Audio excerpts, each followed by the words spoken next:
Hi, my name is Sahar and I'll be doing habits 1 through 3 with my partner Diane Levy. Habit 1 is about being proactive. It's also about taking responsibility. I think this habit's really great because it talks about how you don't want to watch your life fly by you and instead taking things into your own hands. I think about this habit in having different opportunities that you can be proactive about. For example, don't say no to new opportunities. For me, this would be the thing that I'd say about habit number 1 is don't say no. Because there's different things that come up, say fashion shows, and you may have a lot of homework that night, but if you can find a way to kind of figure out a way to do your homework and go to the fashion show, you never know what's going to happen, and it is taking your life into your own hands and being proactive about it.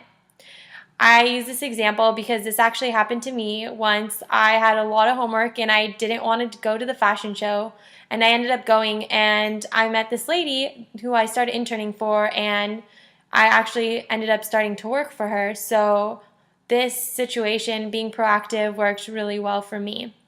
So that is habit number 1.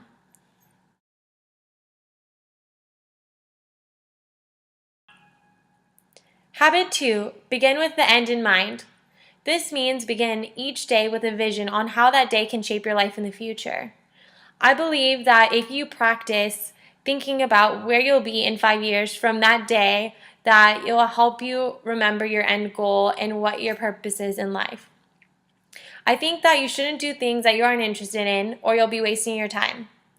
If you enjoy what you're truly doing, I think that it will help you begin with the end in mind. For me, I do one thing a day that I absolutely love or that will help me in the future. And I think that is something that I'm telling you guys to do, is do something that you absolutely love each day, and it'll help you remember the future. For me, an example would be to learn something new in Illustrator or Photoshop at work, because this will help me with finding future employers. Also, contacting a person a day for me is something I've also been doing with employers from New York, because I really want to move there. And I think about the end goal every day. And I think if you guys think about your end goal every day and begin with the end in mind, that this will help you in the future.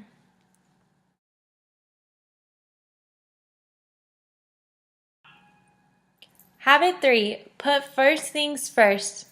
I think learning how to make effective decisions is a part of growing up. And for this habit, I will tell you guys a great idea. I think it would be really effective to make a list of pros and cons for each certain opportunity that pops up, and you will decide which opportunity is you should be able to put first over another opportunity. For me, it's always been really, really hard to say no to different things that come up. I always want to do everything, and in the end, I always get overwhelmed with all the projects that I've agreed to doing. So in this case, I've learned how to take a list and make pros and cons of each thing that has come up and decide which thing should come first and order them from there. This habit will help you live a more balanced lifestyle and give you more time to breathe rather than moving from one thing to the next super quickly.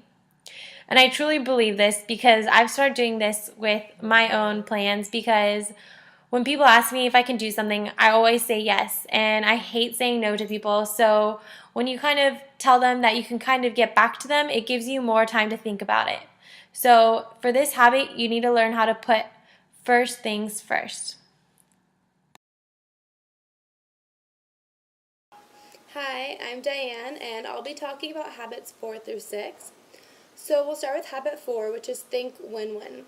Habit 4 is really all about your own personal character and your interactions with others. It's basically a mutual agreement or solution where both that are involved will benefit in the outcome. Many times we have a mind frame in a certain conflict where we want to come out winning and the other person would be the loser. However, thinking win-win is an agreement that satisfies both that were involved.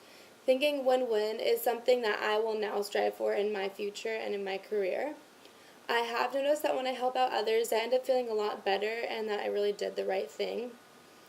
The career path that I'm in now, which is wardrobe styling, it's really competitive, And I've seen a lot of stylists who treat other stylists poorly just because they have the same job or they're competing against each other. But I think it's really important to keep a positive relationship with everyone that's in your industry, even your competition.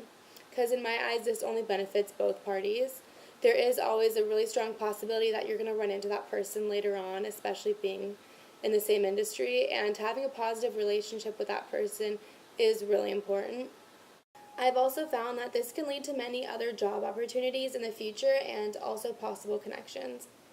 It's important to stick to your values, but also be really mature, open, and encouraging of others' ideas and their feelings. When I was researching Habit 4, I came across the abundancy mentality, which I really liked. It's the belief that there is enough for everyone.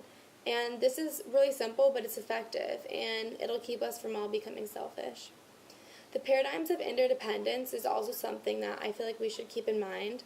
Interdependence is utilizing the collaborative resources of a group to achieve a goal that you couldn't accomplish on your own.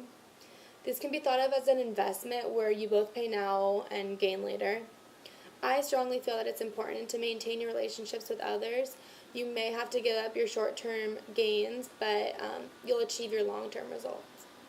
I think in my future, I really need to focus on understanding other individuals, pay attention to the little things, clarify expectations, and also keep my commitments.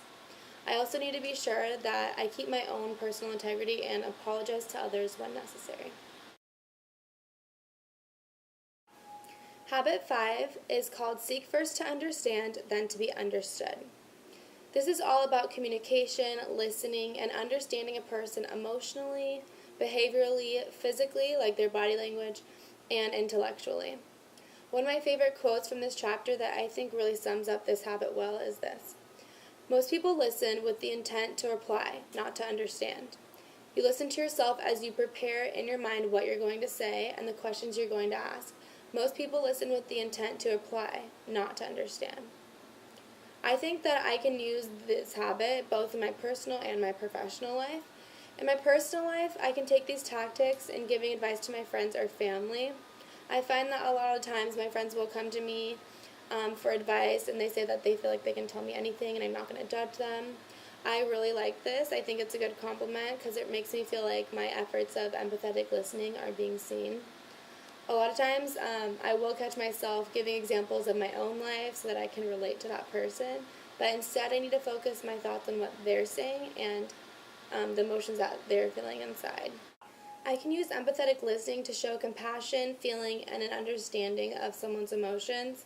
I can also use this habit in my professional life when I'm working with customers or clients. In case there's a conflict or miscommunication, I can really try to point out that I understand where they're coming from and how they're feeling. As long as a person's feelings are being acknowledged, I think they end up being a lot happier in the end. So habit 6 is called synergy. It's the idea that the whole is greater than the sum of its parts, or two heads are better than one.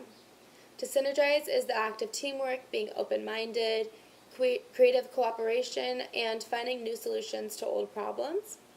Synergy is driven by valuing our differences, which should be seen as strengths, not weaknesses. In many situations, together, we can produce better results than we could if we were doing it individually. I can use synergy in my personal life when I'm collaborating or working with a creative team. This requires everyone to be open-minded to new insights and ideas of others.